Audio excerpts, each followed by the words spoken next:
All right, so we're in a time where there are lots of financial constraints and also competing priorities.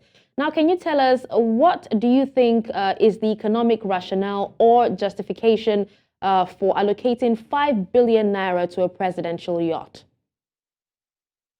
Well, my take when it comes to allocations of that nature is it also is signposed to the priorities of the government. So when you make allocations, including at individual levels, that when you allocate your resources will signpost what are your priorities. So if we now see an allocation to a social or infrastructure or a personal infrastructure of personal use, and a significant amount goes there when there are other competing social or public needs, then it then means that the priority of that government is in relation to improving or enhancing the welfare of those in government. And we've seen this, there's been a lot of agitation about the amount that has been allocated for purchase of vehicles for the National Assembly members. I think there was the commentaries I've heard says about 160 million per private vehicle per House member, and there are more than 360 House members. And I think maybe Land Cruiser for the senator, over 109 senators. So for me, those are, you have to put them together and actually ask yourself, what are the priorities of the government? If the priority of the government is the welfare of the citizens, then the allocations will reflect the priority of government. It's basically, for us, we should use this as the basis to assess what the government considers as critical of importance to it. All right, Johnson, you did talk about, allocation in the budget, but how do you think it might impact the national budget?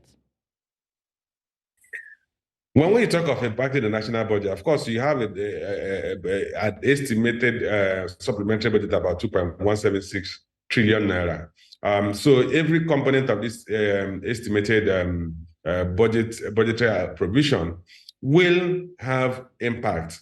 It depends on whether it's going to impact. It will have restricted impact in terms of having impact on the individuals who are the beneficiaries of the allocation, or have more public impact or wider impact. For instance, if you look at the allocations in that budget, 300 billion was allocated to the Ministry of Works, which means it should be spent on public works, highways, probably federal highways. So that will have more social impact. There are also provisions there. I saw a 615 billion, what they call statewide provision. And embedded in that is about 28 billion for the presidential presidential quotas or for the office of the presidency. So these are what you ask yourself, what is the larger implication of that? The key thing we must bear in mind that public expenditure should be for public goods. Public expenditure should not be for private benefits. If we have that as a catchphrase or as the defining philosophy of government allocations, that every public expenditure should be for public good, then it will make the government to be more conscious of where it is putting public expenditure in. If you have public expenditure invested in what will be used by an individual, and what will be rarely used, because if you have a yacht in the country, how many times do people go on yacht cruise? And how many times does the president really have the time to go on yacht cruise? So I doubt if that should be, that is for public good. All right, it goes to say that a lot of people still feel that, it will have a negative impact on the budget. And talking about yacht cruises at this time, we've actually seen that our economy right now, we've seen the effect of inflation, we've seen, government debt, and we've also seen that our overall economic well-being, in the country is not something to write home about. But, taking a look at all, everything you've said and, how it will affect our economy, how can these implications be managed or even mitigated? Well, when you talk of managing and mitigating, this is a budgetary provision. The first thing we should ask ourselves is going to the National Assembly for approval. The National Assembly should, because the National Assembly is the one that will legislate these provisions into law. There's still a window for National Assembly to adjust the figures and say this is not of priority to the country or to the economy, and therefore it should not pass the approval of the National Assembly. If the National Assembly approves it, they have basically stamped. That means the entire governance structure of the country, right from executive and to the legislature, have approved expenditure that are not of priority to us at the period when the country is struggling to breathe, like that has become popular in the country.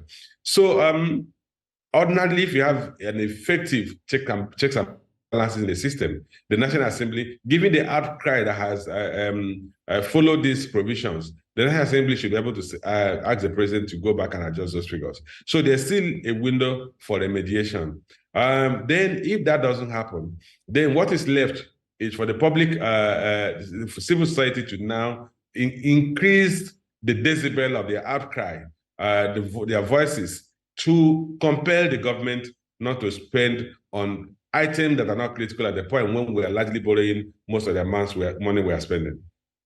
All right, Johnson, from an economic standpoint and also, when it comes to your expert opinion, what alternative uses of the allocated funds can have, what does the users of the alternative funds, what do you think, how do you think it can have more positive impact on Nigerian economy? And, when you consider what considerations should be given to guide decision makers when making budgetary allocations to ensure that the economy moves forward? Okay, let me start from the tail end of your questions. I had mentioned earlier that the guiding philosophy for budgetary allocations should that be public resources should be used solely for public goods. And the ultimate beneficiary of any public expenditure should be the general public. So where the beneficiary of public expenditure is a restricted government apparatus or an individual in government, that should defeat the objective of public expenditure. That should be the philosophy guiding as public expenditure going forward. But in terms of if these allocations are properly channeled, what are the areas they should be channeled to, and what are the benefits, what benefit are we going to derive economically? I had mentioned that there's a provision for works is a 300 billion. We can increase the provision for works. There is a provision of about 200 billion for agriculture. We can also increase that and embark more on irrigation. That will encourage farmers to engage in two-season farming and therefore increase food production. If we have an increase in food production, we're going to have a lower than inflation, and we're going to see an improvement in the standard of living of average Nigerians. We can also invest more of these funds in education. The education sector is really starved of funding, and that's why the quality of education in the country, particularly public institutions, are declining. The government just approved a number of additional federal universities. That amount, even if you share give each of the new federal universities 1 billion naira, it will have a massive impact on the infrastructure development as well as improving the curriculum and the quality of education that is given to Nigerians. So you can go on and on. The healthcare sector does not have enough funding. Even the amount that was allocated to the police, about 50 billion, is not enough.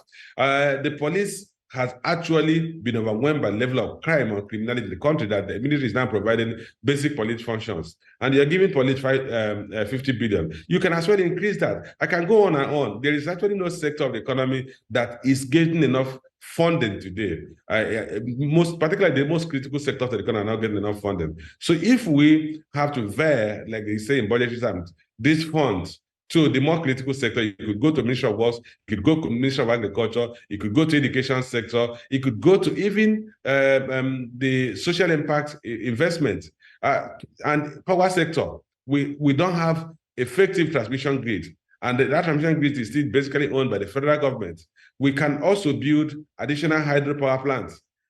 Several things we can do with that level of resources. So it builds on government to actually see the need to focus on those critical social infrastructure and fiscal infrastructure that have more pervasive impact on the society and have direct impact on social and economic development of the country. Johnson Chukwu, we do hope that the government, in future decides to prioritize and focus on the critical and most important sectors. Thank you so much, Johnson Chukwu, CEO, Cowrie Asset Management, for joining us on the news today. My pleasure.